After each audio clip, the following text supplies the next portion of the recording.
preparato charakteristikų santrauka ir klinikinių tyrimų duomenų vertinimas. Preparato charakteristikų santrauka – tai pagrindinė informacija sveikatos priežiūros specialistams, skirta tam, kad jie galėtų užtikrinti saugų ir veiksmingą vaistų skirimą jų pacientams. Preparato charakteristikų santraukoje pateikiamos vaisto savybės ir oficialiai patvirtintos vartojimo sąlygos. Bet kaip preparato charakteristikų santrauka rengiama? Mes žinome, kad joje yra pagrindiniai klinikinių tyrimų duomenys. O koks ryšys tarp tų duomenų ir vaisto terapinių indikacijų? Ir kaip suprasti, kaip vertinti klinikinių tyrimų rezultatus? Apie tai šios paskaitos metu. Kaip jau minėjau, preparato charakteristikų santrauka yra pagrindinė vaisto informacija sveikatos priežiūros specialistams. Panagrinėkime, kokie yra preparato charakteristikų santraukoje pateikiamos informacijos šaltiniai. Štai esminiai žingsniai, kaip vaistas nuo klinikinių tyrimų nukeliauja iki vartojimo. Iš pradžių klinikiniai tyrimai, toliau vaisto registracija, kurios sudėtinės dalys yra preparato charakteristikų santrauka ir jos pagrindu ruošiamas pakuotės lapelis. Galiausiai turime vaisto vartojimą. Vaistas privalo būti vartojamas taip, kaip nurodyta preparato charakteristikų santraukoje. Akivaizdu šioje skaidrėje, kad vaistas gali būti pateiktas į rinką po to, kai užregistruojamas. Klinikiniai tyrimai – tai vaistų saugumo ir veiksmingumo žmonėms tyrimai siekiant nustatyti, patikrinti ir patvirtinti klinikinį ir arba farmakologinį poveikį, nustatyti nepageidaujamas reakcijas ir ištirti farmakokinetiką. Atkreipkime dėmesį, kad tai, kas nurodyta pirmame punkte, aprašoma preparato charakteristikų santraukos 5.1, tai yra farmakodinaminių savybių skyriuje, antras punktas – nepageidaujamos reakcijos, nepageidaujamo poveikio skyriuje 4.8 ir farmakokinetika farmakokinetinių savybių skyriuje preparato charakteristikų santraukoje tai 5.2. Apačioje nuoroda, kur rasti šią savoką, tai pagrindinis ES teisės aktas reglamentuojantis klinikinių tyrimų atlikimą. Visi klinikiniai tyrimai atliekami pagal tų tyrimų protokolus.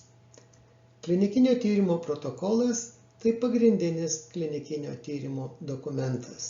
Jame aprašyta viskas, visos sąlygos, kaip tyrimas privalo būti atliktas, kaip renkami duomenys ir taip toliau.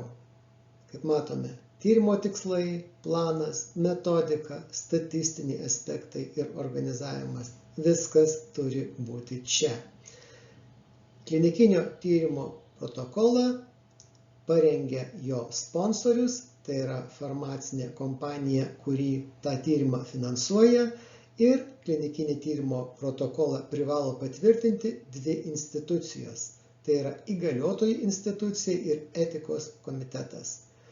Lietuvos Respublikoje įgaliotoji institucija yra Valstybinė vaistų kontrolės tarnyba, ir taip pat yra bioetikos komitetas, respublikinis ir regioniniai komitetai. Taip pat reikia pažymėti, kad jau keletą metų klinikinių tyrimų patvirtinimą įgaliotose institucijose jų vardu dažnai atlieka Europos vaistų agentūra. Dažnai, tai reiškia tais atvejais, kai klinikinis tyrimas numatomas atlikti daugiau kaip vienoje valstybėje. Klinikinio tyrimo protokolas yra labai platus dokumentas, paminėsiu svarbiausius jo elementus. Dizainas. Apie jį jau esame kalbėję klinikinių tyrimų paskaitoje. Svarbiausi dizaino elementai yra maskavimas, viengubai maskuotas, dvigubai maskuotas, atsitiktinės imtys arba randomizacija, toliau prospektyvinis arba perspektyvinis, kitaip sakant, pobūdis ir kontrolė. Toliau yra įtraukimo ir neįtraukimo kriterijai. Klinikinio tyrimo protokole įrašoma, kokie pacientai gali būti įtraukti į tyrimą ir kokius įtraukti draudžiama. Tai gali būti amžius, įvairios gretutinės ligos, kitų vaistų vartojimas ir panašiai. Ir galiausiai yra saugumo ir veiksmingumo rodikliai, safety and efficacy endpoints. Iš tiesų, prieš pradedant klinikinį tyrimą turi būti nustatyta ir patvirtinta, o tai pagal ką mes vertinsime veiksmingumą ir pagal ką mes vertinsime saugumą. Ir štai čia klinikinio tyrimo dizaino pavyzdys. Atsiverčiame preparatą, kurio pastaraisiais metais buvo suvartota daugiausiai, tai yra Pfizer COVID vakcina Comirnaty. Prisiminkime dizaino elementus. Tyrimas yra atsitiktinių imčių, kitaip sakant, randomizuotas į maždaug lygias grupės. Toliau matome, kad tyrimas kontroliuojamas, nes viena grupė vartojo vakciną, o kita placebo. Toliau nematome, ar tyrimas buvo maskuotas ar nemaskuotas, tačiau kitose šaltiniuose, moksliniuose straipsniuose galima rasti, kad jisai buvo viengubai maskuotas, tai yra tik tyrėjai nežinojo, kokį preparatą tiriamieji gauna, ir taip pat čia nenurodyta, kad tyrimas buvo prospektyvinis.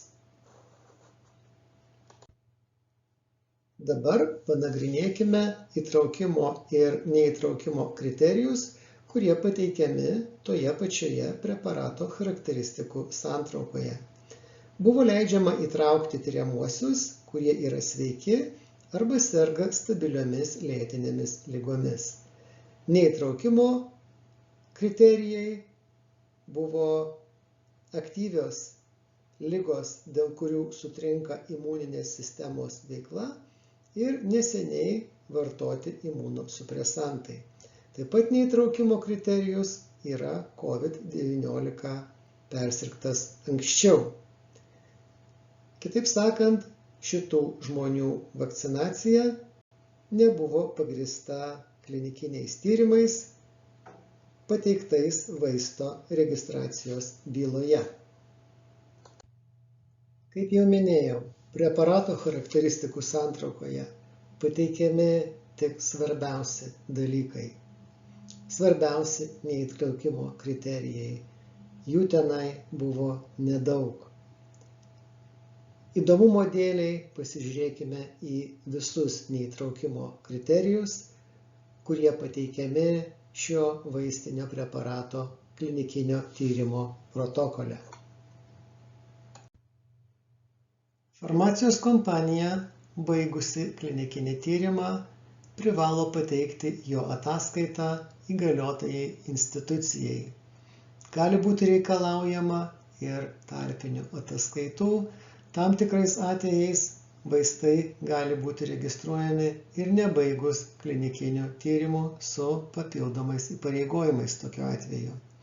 Klinikinio tyrimo ataskaita turi būti pateikta elektroninėme pavidale su lengvai atliekama paieška ir ji turi būti parengta pagal ES reikalavimus. Taip pat klinikinio tyrimo ataskaita privalo būti pateikta prie paraiškos registruoti vaistą.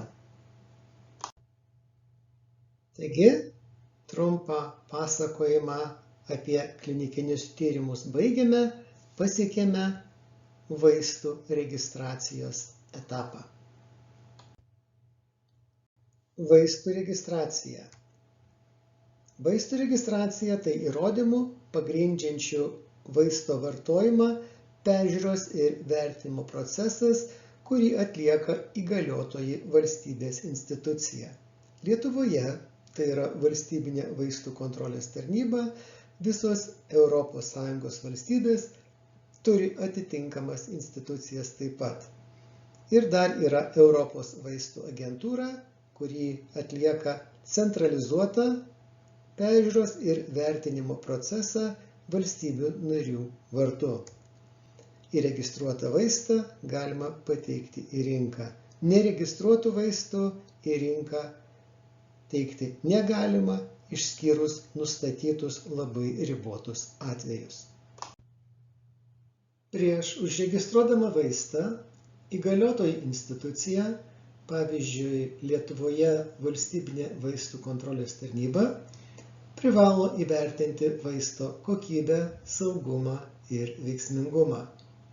Saugumo ir veiksmingumo duomenų santrauka pateikiama preparatų charakteristikų santraukoje. Tenai rasime farmakologinius, klinikinius duomenis, šiek tiek farmacinio ir taip pat administracinės informacijos. Kaip jau minėta, preparato charakteristikų santrauka patvirtinama registruojant vaistą. Joje aprašomos vaisto savybės ir nurodomos patvirtintos vartojimo sąlygos. Tai tarsi suderinta pozicija dėl vaisto tarp registruotojo ir įgaliotosios institucijos. Dar sykį, tai yra informacijos sveikatos priežiūros specialistams apie saugų ir veiksmingą vaisto vartojimą pagrindas.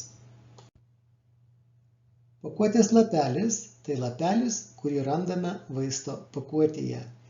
Jo nereikia painioti su informaciniais lapeliais, kurių galime rasti kitais atvejais. Pakuotės lapelis rengiamas remiantis preparato charakteristikų santrauka. Jis skirtas medicininio išsilavinimo neturintiems žmonėms, todėl turi būti pateiktas paprasta kalba, kad žmonės, kuriems vaistas skirtas, galėtų rasti, suprasti ir panaudoti pateikiamą informaciją. Tuo tikslu atliekami pakuotės lapelio suprantamumo testai, kai tikslinė populiacija, kuriai vaistas skirtas, nagrinėja pakuotės lapelį ir pažymi, ar jisai suprantamas ar ne. Atitinkamai pakuotės lapelis prireikus koreguojamas. Dėl šių priežasčių sveikatos priežiūros specialistai jokių būdų negali remtis vien pakuotės lapeliu, skirdami vaistą. Kaip jau minėta, sveikatos priežiūros specialistams skirta informacija yra preparato charakteristikų santrauka. Tik ten pateikiama viskas, ką privalo žinoti vaistą skiriantis specialistas, kad užtikrintų saugų ir veiksmingą vartojimą. Preparato charakteristikų santraukos neperskaitęs gydytojas saugaus ir veiksmingo vartojimo deja negali užtikrinti. Čia yra pavyzdžiai įgaliotojų institucijų, kurios tvirtina preparato charakteristikų santrauką ir pakuotės lapelį. Centralizuotai registruojamiems vaistams ekspertizę valstybių narių vardu atlieka Europos vaistų agentūra, vaistą registruoja ir šiuos dokumentus tvirtina Europos komisija. Toliau nacionalinių agentūrų pavyzdžiai. Lietuvos, Jungtinės karalystės ir Prancūzijos su nuorodomis į interneto svetainės, kur pateikiamos preparato charakteristikų santraukos ir pakuotės lapeliai.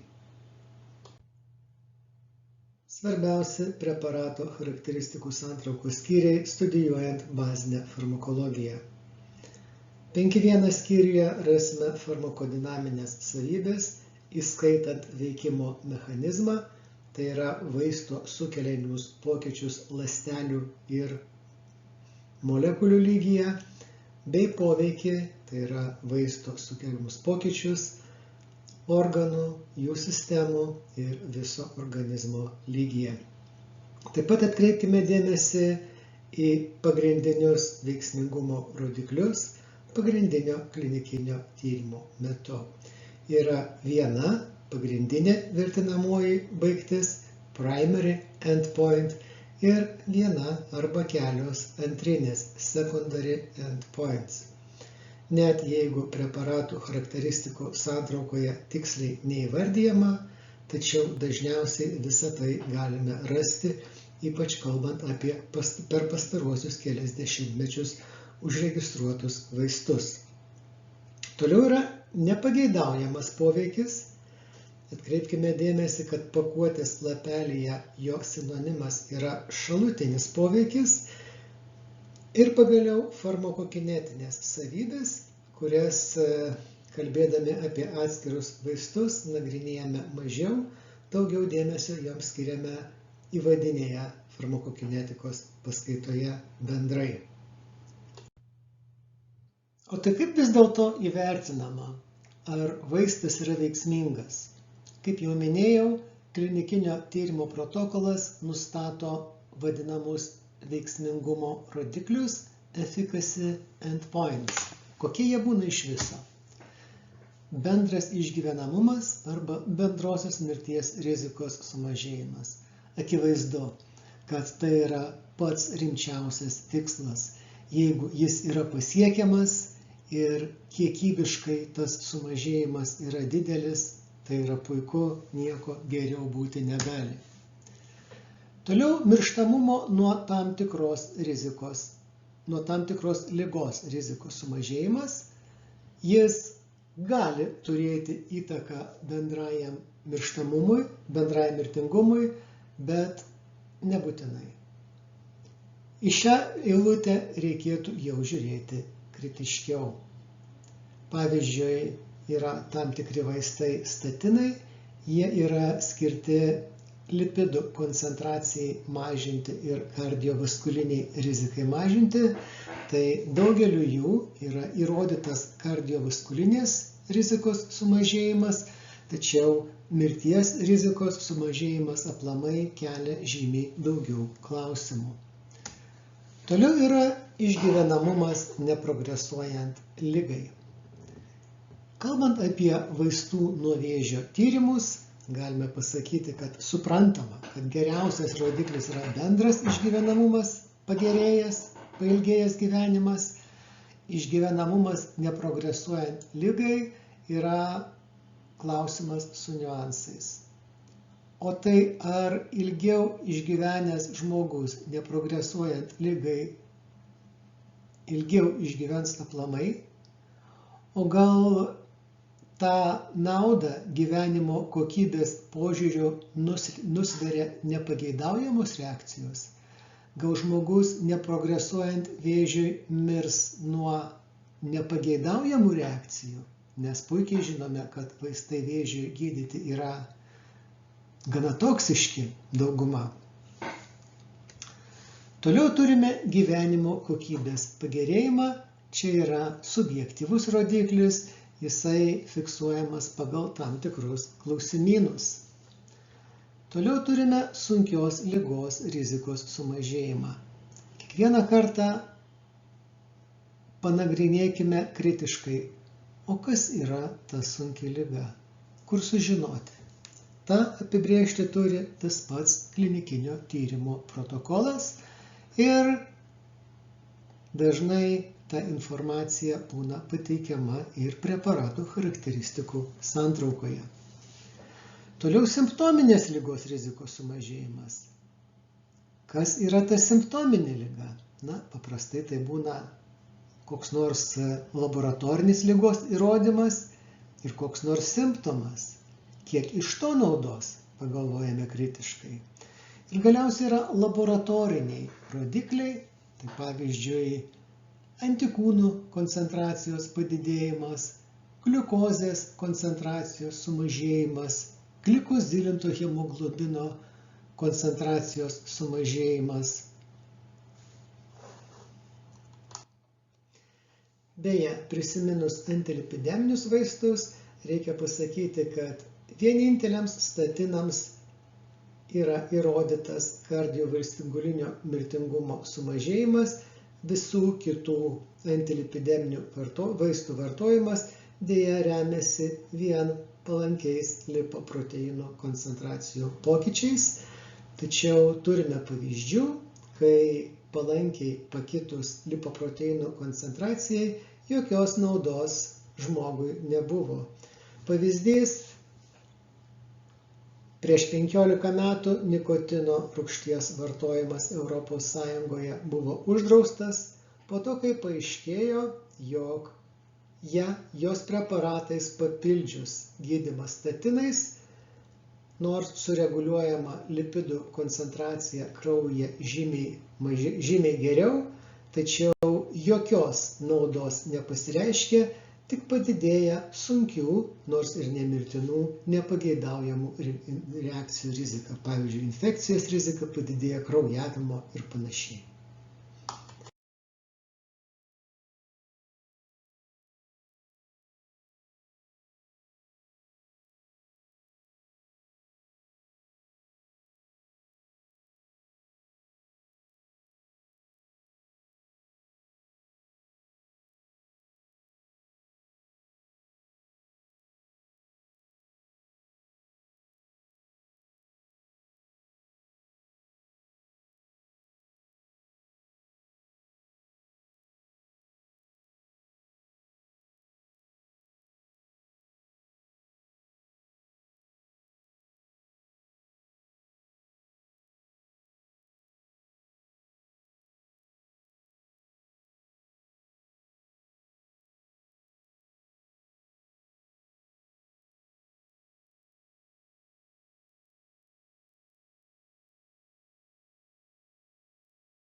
Ir štai pavyzdys, Comirnaty vaistas, kurio suvartojimas 2021 metais buvo pats didžiausias iš visų.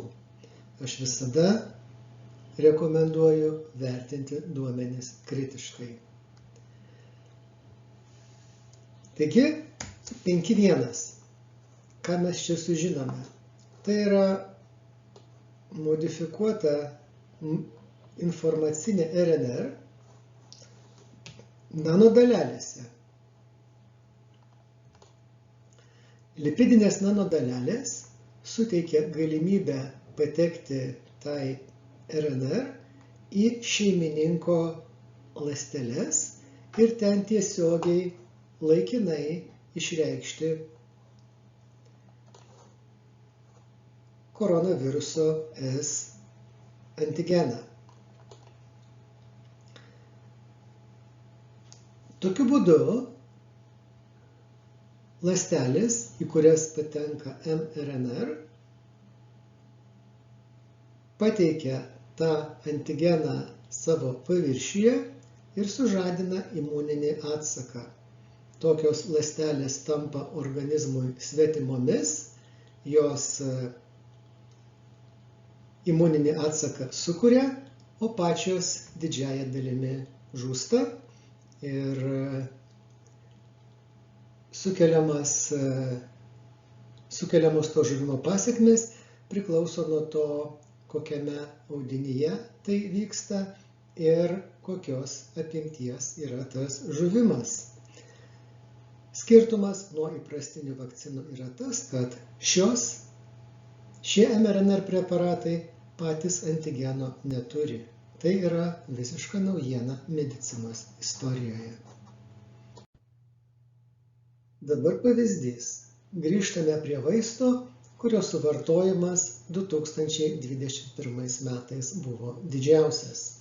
Comirnaty, Pfizer mRNA preparatas COVID profilaktikai. Taigi, pagrindinis veiksmingumo rodiklis – apsauga nuo simptominės ligos. Štai, COVID-19 praėjus bent savaitei po antros dozės. COVID pasireiškusi anksčiau – nerodiklis.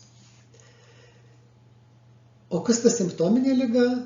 Taip pat randame klinikinio tyrimo protokole, tai yra COVID-19 fiksuotas nustačius teigiamą testą ir bent vieną simptomą. Simptomų sąrašas išvardintas. Pavyzdžiui, teigiamas testas ir gerklės skausmas, tai yra simptominės ligos atvejis pagal tyrimo protokolą. Kadangi jau išsiaiškinome, kas ta simptominė liga, tai pasižiūrėkime, kokia apsauga buvo nustatyta. Kairiajame stulpelyje matome pogrupius tiriamųjų. Antrame stulpelyje vakcinos grupė, trečiame placebo grupė ir ketvirtame suskaičiuota veiksmingumą. Matome, kad veiksmingumas visiems pacientams kartu paėmus buvo šiek tiek daugiau negu 91 procentas. Ką tai reiškia? Iš kur tie procentai suskaičiuoti? Pabandykime tą padaryti ir mes. Perkeliau kairėje, apačioje tiriamųjų skaičių mRNA preparato grupėje ir placebo grupėje. Toliau COVID atvejų skaičių. Ir suskaičiavus matome, kad 0,4% placebo grupės tiriamųjų ir 4,2% mRNA preparato grupės tiriamųjų susirgo simptominė liga. Tokiu būdu suskaičiuojame, kad reali nauda, apsauga nuo simptominės ligos, buvo nustatyta 3,8% tiriamųjų. Jūs paklausite, o iš kur tada tas 91 procentas? Tuoj paaiškinsiu.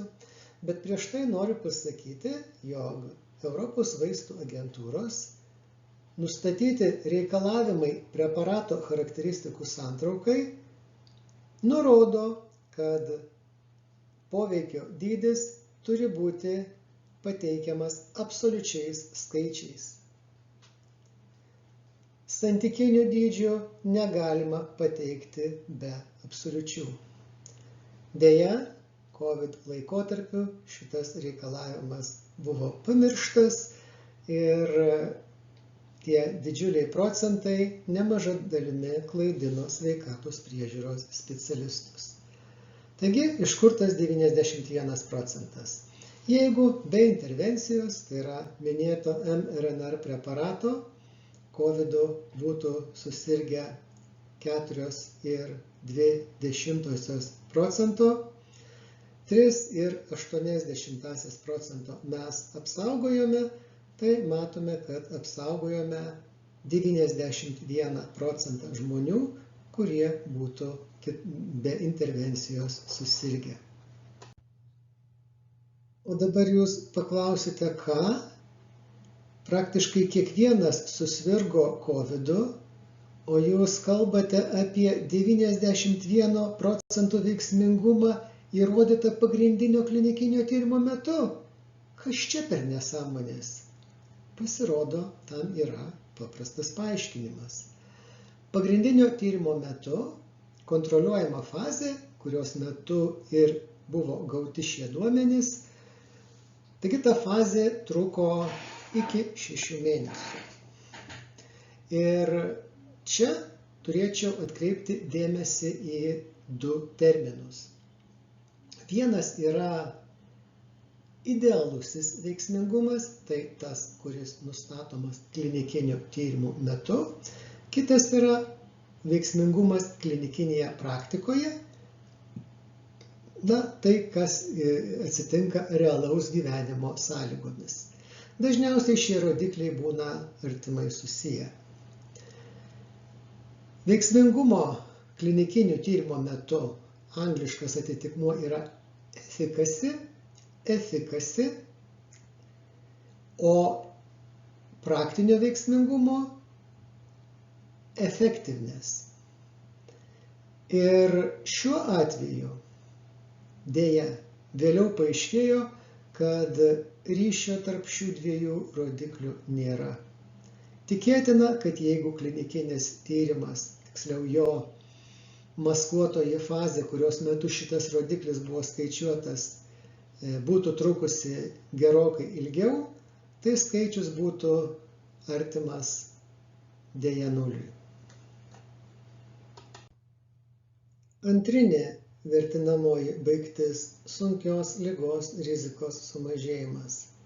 Iš tikrųjų, gera, svarbi vertinamoji baigtis. Panagrinėkime ją išsamiau. Matome, apskaičiuoti procentai yra tikrai geri. Daugiau kaip 95 procentai, arti 100. O kokie buvo sunkios ligos kriterijai? Gerai, kad jie čia pateikti. Čia yra ištrauka iš preparato charakteristikų santraukos.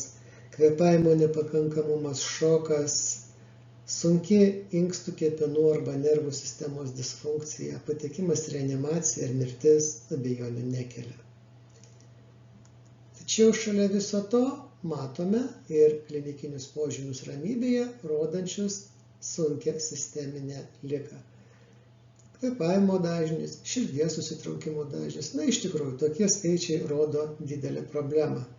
Tačiau dar vienas rodiklis, kurio pakako sunkiai ligai diagnozuoti, buvo laboratorinis.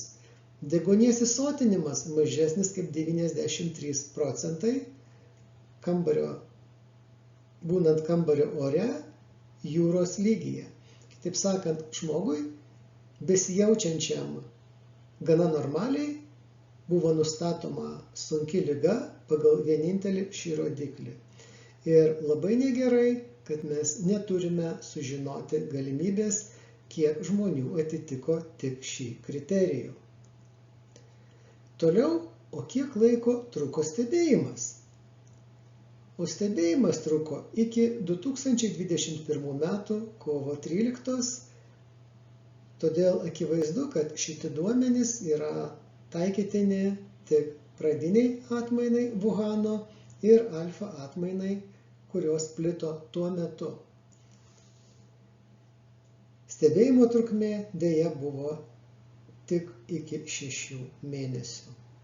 Ir galiausiai klausimas, o tai kodėl nenurodyti absoliutų skaičiai, kas yra privaloma pagal Europos vaistų agentūros reikalavimus preparato charakteristikų santraukai. Kodėl pati Europos vaistų agentūra tą reikalavimą pamiršo? Ir dabar dar kartą žvilgtelėję į lentelę pamatysime, kad buvo apsaugoti 29 žmonės iš šiek tiek daugiau kaip 22 tūkstančių. Kitaip sakant, apsauga pasireiškė šiek tiek daugiau kaip 1 iš 1000. O dabar klausimas, kaip klinikinių tyrimų duomenys atsispindi preparato charakteristikų santraukoje. Pažiūrime į svarbiausią dalyką, kam skirtas mūsų nagrinėdamas preparatas. Taigi, prisimename, kad veiksmingumo rodikliai buvo šie. Pagrindinis simptominės ligos rizikos sumažėjimas, antrinis sunkios ligos rizikos sumažėjimas. Ir terapinė indikacija aktyviai imunizacijai siekiant išvengti COVID-19 ligos. matome, atspindys yra tiesioginis ir taip būna, taip turėtų būti su visais vaistais. Jeigu pasižiūrėsime į dozavimą, tai dozavimas vėl yra toks, kurio saugumas ir veiksmingumas įrodyti arba tuo metu buvo manoma, kad įrodyti klinikinių tyrimų metu. Atitinkamai nepageidaujamų reakcijų skyriuje matysime reakcijas užfiksuotas klinikinių tyrimų metu. Laboratoriniai rodikliai yra taip vadinami pakaitiniai arba surogatiniai. Ir visada kyla klausimas, o ką su jais daryti, ką tai reiškia kliniškai. Paprastai mes tą galime spėti, bet tas spėjimas nebūtinai teisingas, nebūtinai jį patvirtina vyresni tyrimai. Dėl to suprantama, kad surogatinių rodiklių vertė mokslinė prasme, įrodomąja prasme yra žymiai mažesnė. Grįžtame prie Comirnaty, pradinių dozių veiksmingumo rodikliai skaidrėje. Akivaizdu, kad tai yra klinikiniai rodikliai ir nieko ekstrapoliuoti nereikia. Žodis ekstrapoliacija reiškia, kad mes kažką žinome ir pagal tai galime manyti, kad kitas svarbesnis dalykas turėtų turėti ryšį su tuo žinomu dalyku ir dėl to rezultatas turėtų būti tam tikras. Toliau žiūrime į trečiąją dozę arba pirmąjį busterį. Iš pažiūros vėl turime apsaugą nuo simptominės ligos. Tačiau čia kyla klausimas. Paskaičiuokime stebėjimo trukmę. Lentelėje nurodytas pacientų skaičius ir paciento metai. 823 pacientai Comirnaty grupėje, o paciento metai yra 4659. Ką tai reiškia? Tai reiškia, kad stebėtų pacientų skaičius padaugintas iš vidutinės stebėjimo trukmės. Na, pavyzdžiui, jeigu stebime 100 pacientų 2 metus, tai turime 200 paciento metų. Pagal šiuos skaičius galime suskaičiuoti stebėjimo trukmę, kuri yra maždaug 2 mėnesiai. Ką su šitais duomenimis daryti ilgesniu laikotarpiu, reikia spėlioti, reiškia neišvengiamai prisideda subjektyvus vertinimas. Prieiname 4. dozę, antrąjį busterį. Ir čia randame tik antikūnų atsaką.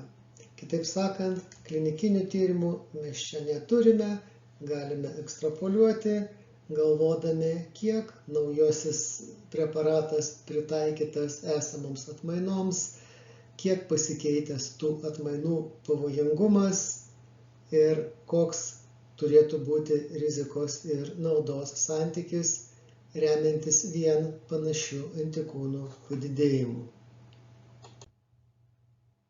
Gana daug kalbėjome apie klinikinių tyrimų reikalavimus, natūraliai kyla klausimas, ar visiems vaistams jie taikomi. Atsakymas yra ne.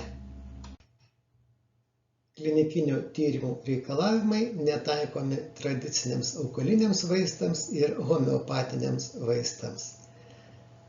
Turint pagrindą manyti, kad šitų vaistų saugumas iš esmės yra geras, yra susitaikoma su silpnesniais veiksmingumo įrodymais ir sudaromos sąlygos tiems vaistams būti rinkoje, apie tai kitose skaidrėse.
Tradiciniai augaliniai vaistai. Matome kriterijus. Jų vartojimo indikacijos yra apribotos. Sveikatos priežiūros specialisto stebėjimo nereikia. Tai ne taip, kad kokia nors veiklioji medžiaga, tradicinis vaistas, viskas gali būti vartojami. Ne, turi būti tik tam tikras stiprumas, tam tikra dozė ir apriboti vartojimo būdai. Reiškia, galbūt yra tradicijos vartoti tam tikrą dozę, bet tam tikrą, o ne bet kokią. Toliau yra reikalavimas 15 metų tradicinio vartojimo laikotarpis ir pagaliau turi pakakti duomenų įrodyti tą tradicinį vartojimą. Reiškia, nustatytomis sąlygomis, kaip jau minėjau, vartojimo būdas, stiprumas, dozė. Reiškia, turi būti įrodyta, kad tomis sąlygomis preparatas nėra žalingas, o farmakologinis poveikis ir veiksmingumas, atkreipkime dėmesį, neturi būti įrodyti atitinkamais klinikiniais tyrimais, o yra tiesiog priimtini remiantis ilgalaikiu vartojimu ir patirtimi. Taip pat klinikinių tyrimų reikalavimai yra netaikomi homeopatiniams vaistams be specifinio terapinio indikacijų. Tai vaistai pagaminti iš homeopatinių žaliavų, homeopatiniais metodais ir jie skiedžiami. Yra vadinamas decimalinis skiedimas, centimalinis ir tūkstantinis skiedimas. Tai pavyzdžiui, D3 reiškia, kad motininė tinktūra 3 kartus atskiesta 10-gubai. C reiškia centimalinis, vėlgi motininė tinktūra atskiesta 100-gubai. Na ir kiek kartų, pavyzdžiui, C5 reiškia 5 kartus 100-gubai. Ir tas skiedimas vadinasi potencijavimu, tarsi stiprinimu, ką tiesą sakant, gana sunku suprasti.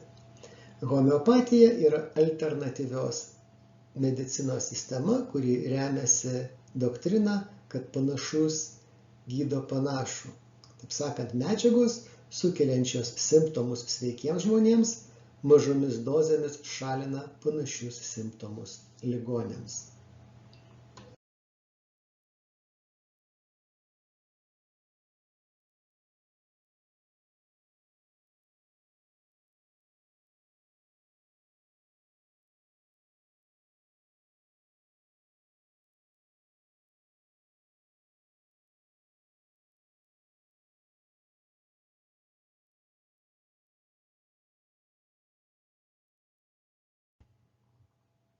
Ir toliau keli kritiniai žodžiai, jokių būdų nesakant, kad homeopatija visą laiką yra neveiksminga, tačiau kai kuriais atvejais tikrai kyla klausimų, kokiu būdu visa tai galėtų veikti.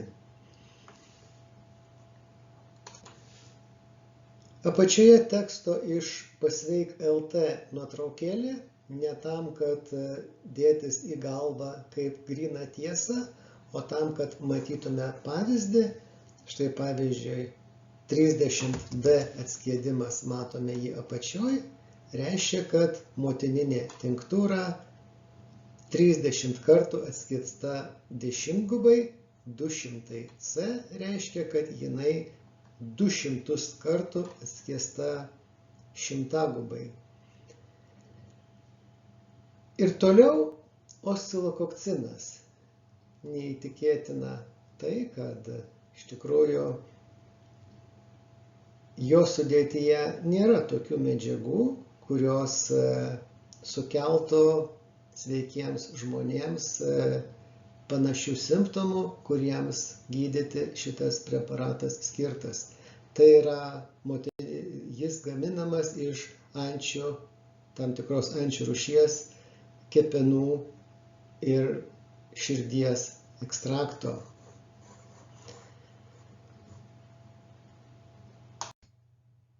Vaistų negalima painioti su maisto papildais. Maisto papildai yra koncentruoti maisto ir kitokių medžiagų, sukeliančių mitybinį arba fiziologinį poveikį šaltiniai. Atkreipiu dėmesį, mitybinį arba fiziologinį, o ne farmakologinį. Ir čia nieko nekalbame apie tai, kas yra vaisto apibrėžime. Čia negali būti nieko apie žmogaus ligų gydymą, ką daugelis supranta, bet lygiai taip pat čia negali būti teiginių ir apie žmogaus ligų profilaktiką. Maisto papildų tikslas yra papildyti normalią dietą. Jie taip pat tiekiami farmacinėmis formomis, dėl to farmacinių formų netinka vadinti vaisto formomis, kaip buvo anksčiau, nes negi pasakysime maisto papildo vaisto forma. Maisto papildo farmacinė forma, viskas tvarkoje. Ir žinant štai tokį apibrėžimą, juokingai atrodo maisto papildas aktyvinta anglis, ką žmogus valgo anglis ir reikia papildyti normalią dietą anglimis. Iš tikrųjų tai nėra maisto papildas, tai ir panašus dalykai, tai yra vaistai, kurie komerciniais tikslais tiekiami kaip maisto papildai, matyt dėl to, kad neatitinka vaistams keliamų reikalavimų. Pasikartoju, teiginiai apie ligų gydymą arba profilaktiką, organizmo fiziologinių funkcijų sugrąžinimą, koregavimą ar modifikavimą neprivalo būti įrodyti, kai kalbam apie maisto papildus ir jie yra nelegalūs. Šitie 6 kriterijai, kurie įrašyti paryškintų šriftu apačioje ir mano ką tik paminėti, yra ir vaisto sąvokoje. Maisto papildų farmakologija nenagrinėja. Maisto papildai skirti mitybai papildyti, bet ne farmakologiniam poveikiui sukelti. Vis dėlto reikia pažymėti, kad pasitaiko atveju, kai produktas, kurio veiklioji medžiaga ta pati, gali būti ir kaip vaistas, ir kaip maistas. Pavyzdys yra vitaminas C ir tai yra natūralu, jis yra būtinas maisto komponentas ir taip pat vartojamas šiais laikais retai ligai skorbutui gydyti, yra panašių pavyzdžių ir su kitais vitaminais. Įrodymais pagrįsta medicina. Medicinoje visos intervencijos privalo būti pagrįstos įrodymais tam, kad naudos ir rizikos santykis būtų palankus. Kiekvienai intervencijai pacientas ar šiaip žmogus turi duoti informuotą sutikimą, tai yra jis turi būti informuotas apie laukiamą naudą ir galimą riziką, įvardinant viską, nieko nenuslepiant, tiek palankius, tiek nepalankius dalykus žmogus turi teisę žinoti. Dažnai būna taip, kad visko žinoti nėra galimybės, dėl to tenka spręsti iš turimų duomenų, o kokia turimų duomenų įrodomoji reikšmė, tuoj pat kaip tik ir paaiškinsiu. Pirmasis klausimas, kuris turi kilti pažiūrėjus į bet kokio tyrimo duomenis, privalo būti, o koks tai tyrimas. Dabar dažnai ir spaudoje, ir socialinėje erdvėje matome, britų tyrėjai nustatė tą ir aną, amerikiečiai nustatė tą ir aną. O padėkime pradžioj į reikiamą ląstelę tuos duomenis įrodymais pagrįstos medicinos piramidėje. Atkreipiu dėmesį į tai dar kartą, kas jau buvo minėta, vaistai registruojami remiantis tik pirmo lygio įrodymais. Tai yra atsitiktinių imčių kontroliuojamais tyrimais. Jie būna paprastai dvigubai maskuoti ir perspektyviniai. Jau kalbėjome apie tokius tyrimus registruojant preparatus COVID profilaktikai. Taip pat pirmajam lygiui priskiriamos homogeninių, tai yra pagal panašius protokolus atliktų, randomizuotų kontroliuojamų tyrimų metaanalizės. Antrame lygyje turime perspektyvinius palyginamuosius tyrimus. Kuo jie prastesni už atsitiktinių imčių kontroliuojamus? Nagi, pirmiausiai tuo, kad neturime atsitiktinių imčių ir neturime maskavimo. Stebėjimo tyrimai, kurių yra daugiausia, kuriuos žymiai lengviau atlikti ir kuriais taip dažnai remiamasi, yra tik trečiame lygyje. Čia priklauso atvejų kontrolės tyrimai ir kohortų tyrimai. Kohortų tyrimai, kaip jau minėjau, tai yra stebėjimo tyrimų rūšis ir nagrinėjame dvi esamas grupės, kurių pasekmės yra skirtingos. Reiškia, jas palyginam ir lyginam, remdamiesi, vertindami įtariamo faktoriaus įtaką. Jais dažnai remiamasi siekiant identifikuoti rizikos faktorius, nustatant žmones,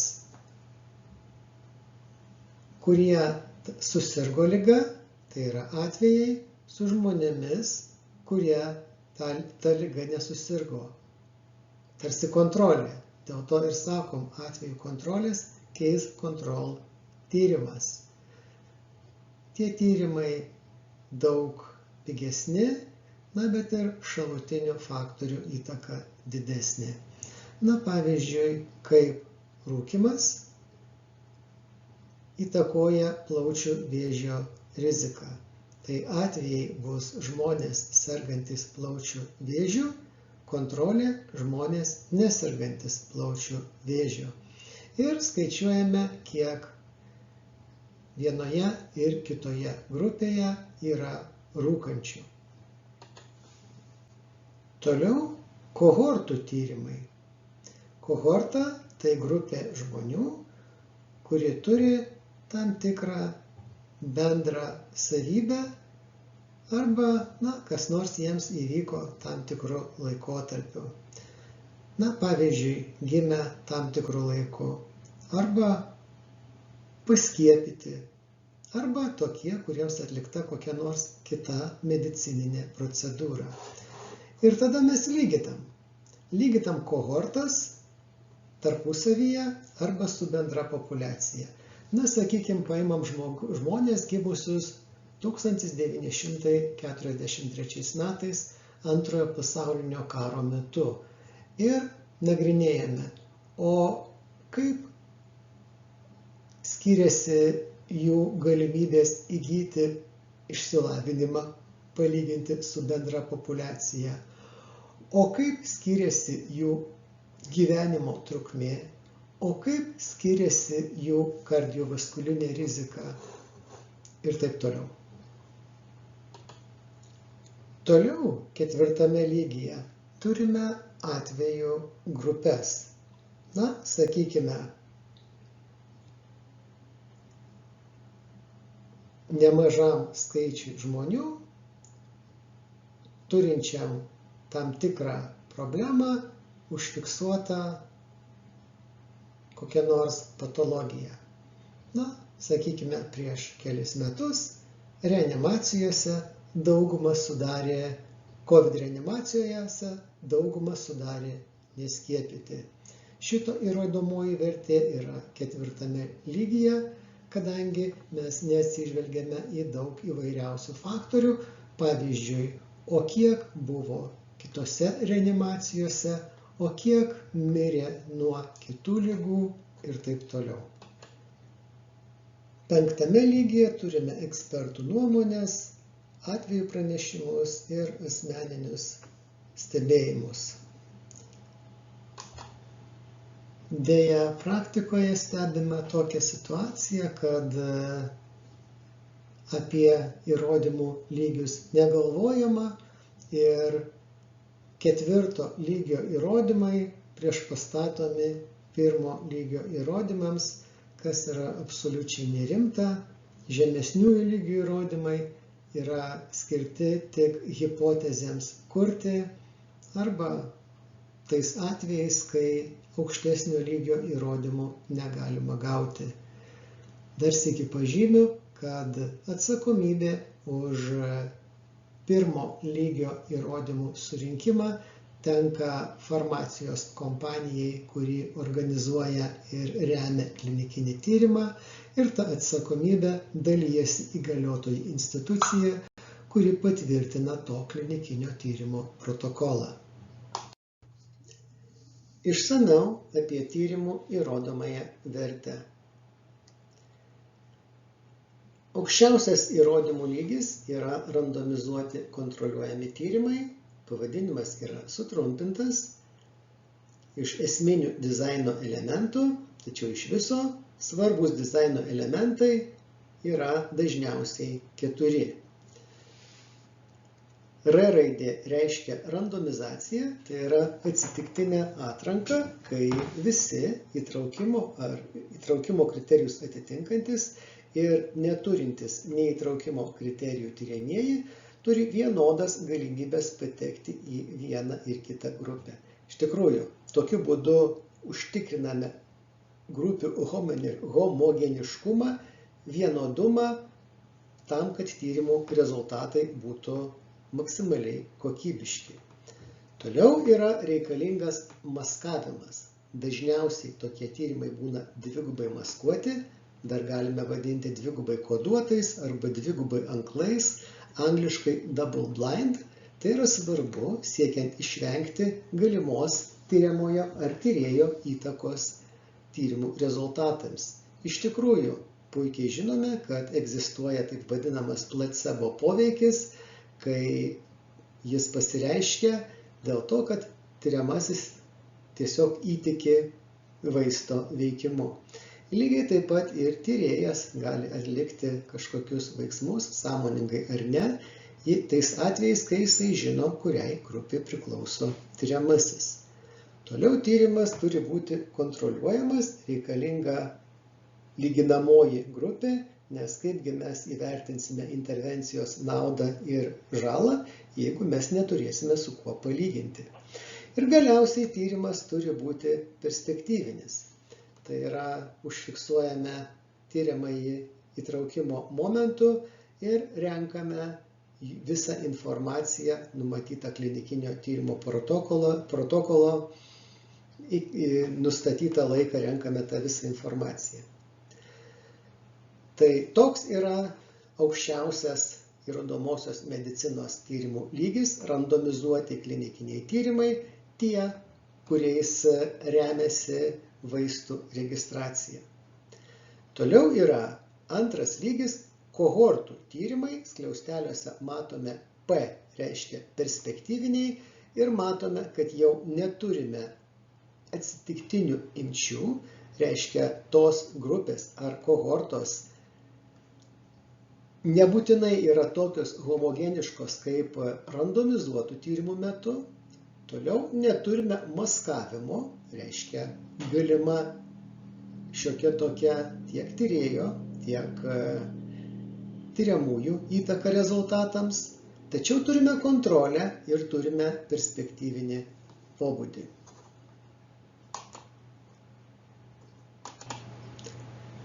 Toliau retrospektyviniai kohortų tyrimai yra panašus į perspektyvinius, tik jiems trūksta vieno dizaino elemento, jie atliekami retrospektyviai, tai yra iš jau turimų duomenų.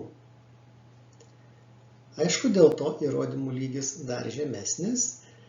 Ir galiausiai turime 4 lygyje vėl kohortų tyrimus, tai yra grupių tyrimus. Ir jie nebeturi ir 4 iš minimų dizainų elementų, tai yra nekontroliuojami.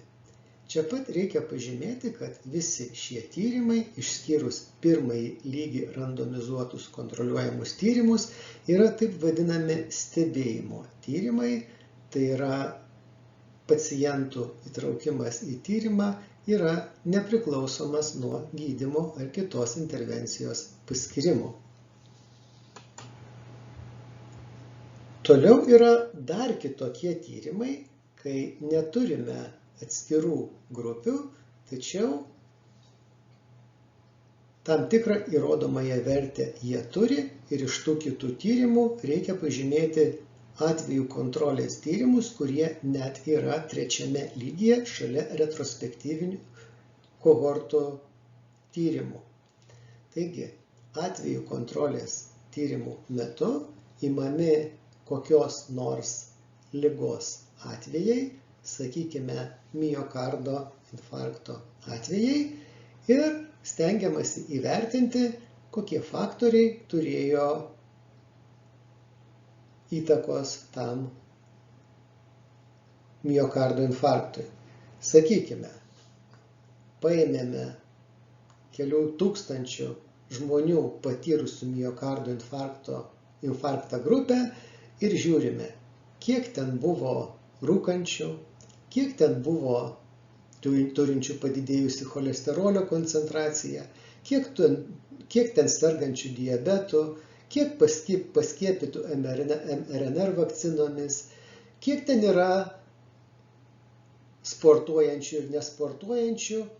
Ir tada lyginame tas grupės ir galime, kad suprastume, kuris faktorius galėjo turėti daugiausiai įtakos šitiems atvejams.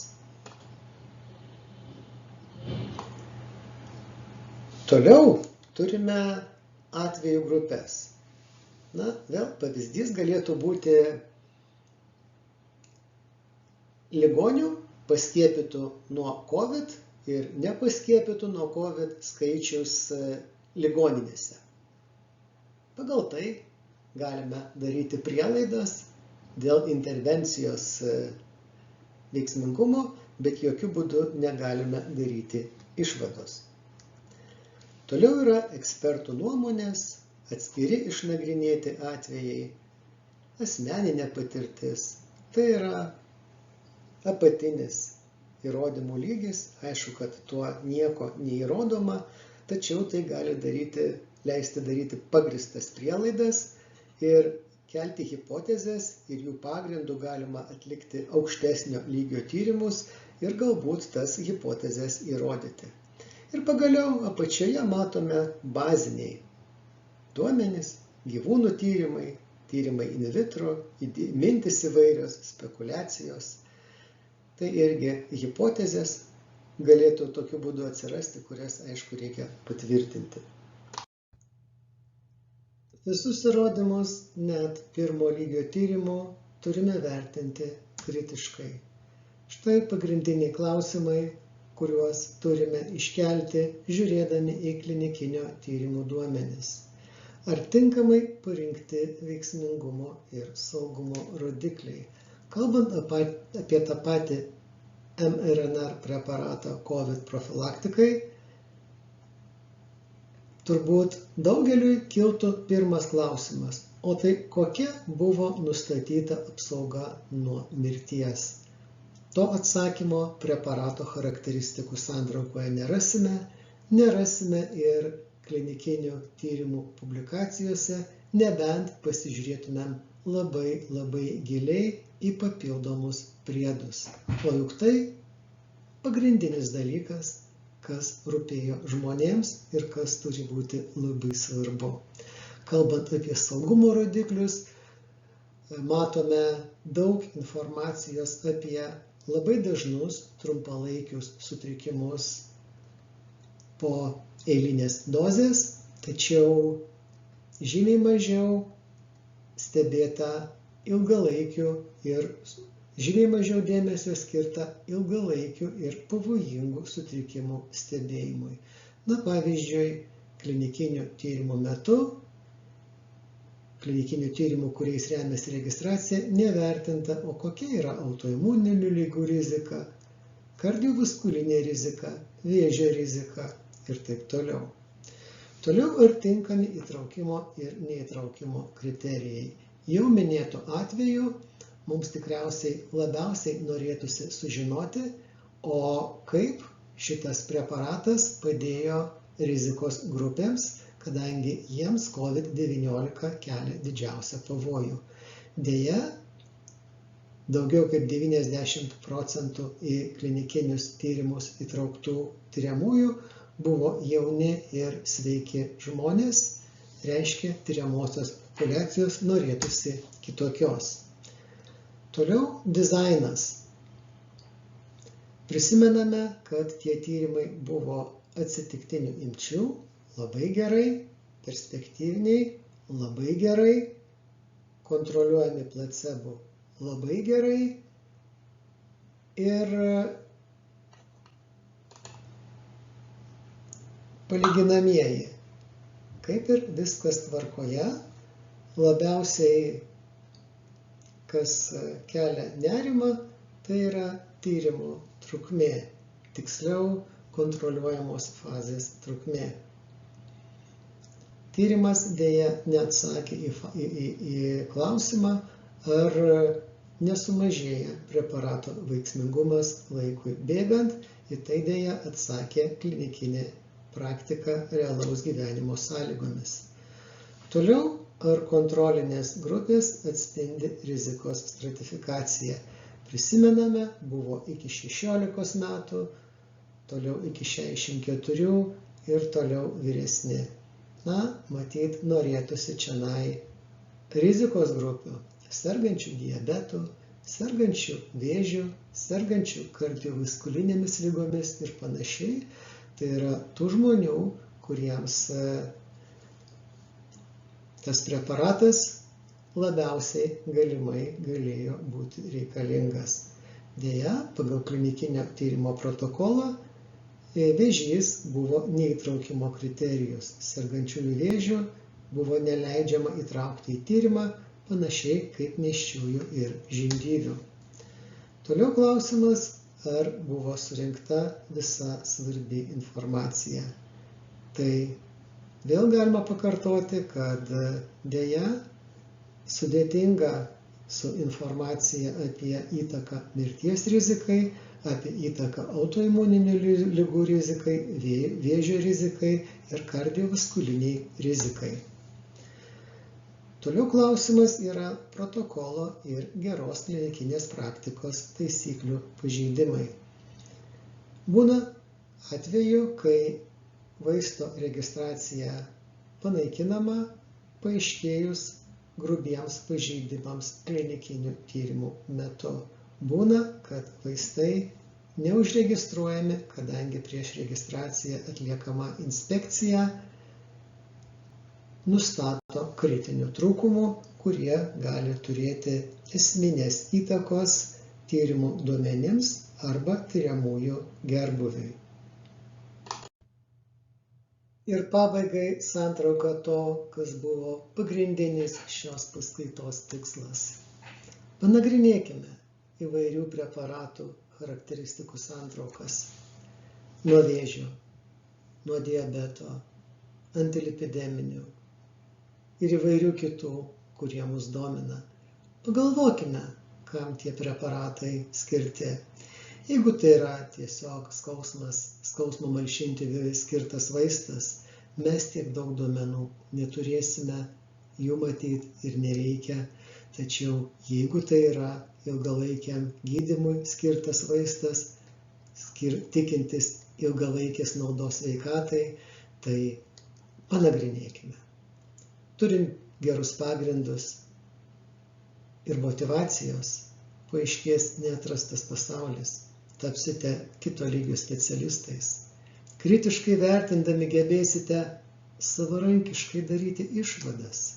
Kilus abejonių galėsite peržiūrėti papildomus duomenis. Deja, alternatyva yra būti avimi ir tikėti mokslu, nežiūrinti duomenis. Pabaigoje norėčiau padėkoti už farmakologijai skirtą dėmesį. Tikiuosi, kad pavyko įgyti ne tik bazinių žinių, bet taip pat ir motyvacijos galvoti ir vertinti duomenis kritiškai. Tai ir buvo mano pagrindinis tikslas. Ačiū už dėmesį.